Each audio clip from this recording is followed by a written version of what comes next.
Fala aí pessoal, beleza? Aqui quem vos fala sou eu, Fábio, e sejam bem-vindos a mais uma aula aqui para o canal.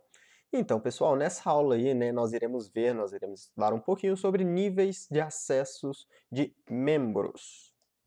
Então, né, as classes em si, elas representam, né, entidades básicas de programação numa linguagem orientada a objetos, né? Nesse caso, nós estamos aí com o C#. E uma classe, ela encapsula, né, um certo conjunto de dados e operações associadas a esses dados. Quando nós declaramos, né, quando se declara um campo ou um método dentro de uma classe, né, esses métodos eles podem possuir, né, diversos níveis de proteção. Como por exemplo, né, vamos ver aqui uma classe, vamos criar aqui uma classe chamada ponto. Então, clicando aqui com o botão direito, Add New Item, vamos escolher aqui Class e vamos chamar essa classe aqui de ponto. Com a nossa classe ponto criada, né, vamos declarar aqui, utilizando o modificador de acesso, né, o nosso de acesso de membro aí, public double x e public double y. Vamos criar aqui um método também chamado public ponto, passando um double x1 e um double y1. Vamos remover aqui essa classe, vamos chamar ela somente o método primitivo mesmo. Ok. E aqui dentro vamos dizer que x é igual a x1 e y é igual a y1. Beleza? Vamos declarar aqui outro método chamado public double, que vai nos retornar, né, um double aí, chamado distância. Vai receber um ponto. E esse ponto vai retornar um math.sqrt, ou seja, squared, onde nós teremos aí x menos p vezes x vezes x menos p vezes ponto x. Aqui vamos colocar um mais y menos p ponto y, propriedade y, vezes y menos p ponto y. Ok, faltando um parêntese aqui. Sim, vai faltando um parêntese aqui. Beleza, aqui, né, só um pequeno erro, né, pessoal, que eu falei que aqui eu estava criando um método, né, na verdade eu estava chamando o construtor desta classe, ou seja, quando nós dermos um new ponto, eu terei que passar obrigatoriamente aí um double x1 e eu posso, né, passar aí um double x1 e um double y1.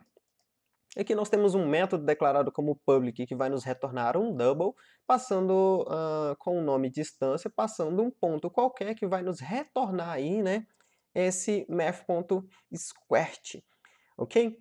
Então, essa classe, né, ela basicamente define um ponto e ao mesmo tempo permite calcular, né, a distância entre dois pontos usando os seguintes códigos. Vamos lá para a nossa classe program. Vamos declarar aqui um ponto P1 igual a new ponto. Veja aqui que o Visual Studio está reclamando porque ele está pedindo com que eu passe aí os dois pontos, né, os dois doubles. Vamos passar 10.0 e 20.0. Vamos declarar agora um ponto P2 igual a new ponto. Vamos passar aqui 14 e vamos passar 12. Beleza? Opa, tirar aqui esse ponto daqui. Beleza? Vamos dar um console.writeLine.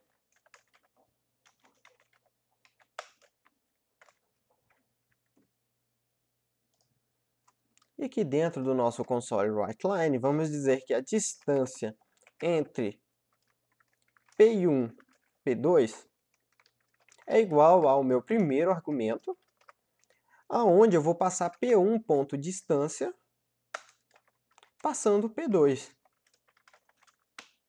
Ou seja, o que eu estou fazendo aqui, pessoal? Eu estou falando que a distância entre P1 para P2, veja que eu estou passando P2, né, que é o nosso ponto, que é o que o nosso método está pedindo aqui, ó. estou passando o P2 para ele. Então eu estou falando, olha, qual é a distância de P1, ponto distância, para P2, aonde nós temos aí o primeiro ponto nas coordenadas x e y de 10 e 20, e das coordenadas 14 para 12 de P2. Vamos dar um console.read key aqui e vejamos o resultado. Então veja que aqui ele me retornou, né, agora aí como um double, a distância entre P1 e P2, que é 8,94, blá, blá, blá, blá, blá, blá, blá, blá. Ok? Então, pessoal, note aí que o método distância, ele é declarado como public.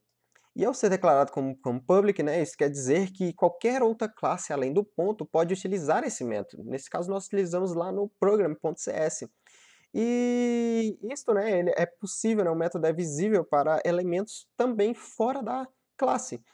Nesse caso, né, os campos x e y também foram declarados como públicos, né, como public. E ao serem declarados como public, o que quer dizer, né, que também se pode fazer isto daqui. Isso daqui também é completamente válido. P1.x recebe 120.0 e P1.y recebe aí 32. Ok? Repara que agora que se eu der um start, veja que mudou agora a distância. Justamente porque eu estou fazendo a alteração que antes foi pelo construtor, estou chamando a variável, o valor local lá, né, a propriedade do ponto localmente.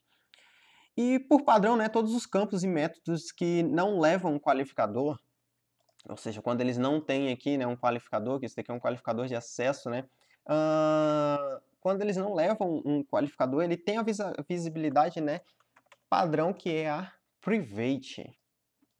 Vamos mudar aqui de para private. E vamos lá no program.cs. Repara que agora as declarações anteriormente que eram válidas, o Visual Studio está reclamando. Por quê? Porque ela está inacessível, pois ela possui um level de proteção aí. Beleza, então, e quais são os qualificadores que um membro pode ter quando se é declarado, né, pessoal? Nós podemos ter aí, né, o protect, ao qual o membro só é visível na classe onde ele foi declarado e em classes derivadas desta. Nós temos o public, ao qual, como já foi dito, né, o membro ele é completamente visível fora da classe onde ele está sendo definido. Nós temos o private, ao qual o private ele diz que o membro só é visível dentro da classe onde ele está sendo declarado. Ou seja, nem as classes derivadas desta classe, né, desta classe pai, lhes têm acesso. Nós temos o internal, ao qual o membro só é visível dentro da sua unidade de compilação corrente, assembly, ao qual funciona como se fosse um public, só que apenas para o módulo corrente internal. E nós temos o protect internal, ao qual diz, né, que o membro só é visível na classe onde ele foi declarado e em classes derivadas desta, desde que dentro da mesma unidade desde né, que seja na mesma unidade de compilação assembly. E um campo, né, ou um método declarado como public, ele pode ser, né, acessado por qualquer entidade, independente de onde este tenha sido declarado. Normalmente deve-se, né, utilizar aí o nível mais restritivo de proteção possível, que nesse caso, né, é o private, que nós podemos estar fazendo getters e setters para poder, né, acessar esses valores com mais segurança. Pois apenas, né, os membros que realmente foram pensados para que essas propriedades sejam visíveis, que sejam visíveis para eles. Pois o public, né, ele gera uma confusão imensa quando você deixa tudo como public, pois chega num ponto, né, que o programa está tão grande que você não sabe mais o que você está editando ou o que deveria ser ou não modificado, pois existem coisas que podem ser modificadas e existem coisas que não podem ser modificadas. Então isso, né, como a regra geral, ela viola os princípios básicos de programação orientada a objeto. Ok. E os membros, né, protect, eles só podem ser acessados, né, por membros da própria classe ou por classes derivadas, como foi dito. E nós podemos chamar esses protect, publics e etc. aí como qualificadores, né, pessoal? Então é isso, né, pessoal. Isso daí é é uma pequena videoaula aí sobre de introdução a qualificadores, né, modificadores de acesso. E é isso daí, pessoal. Até o próximo vídeo e falou!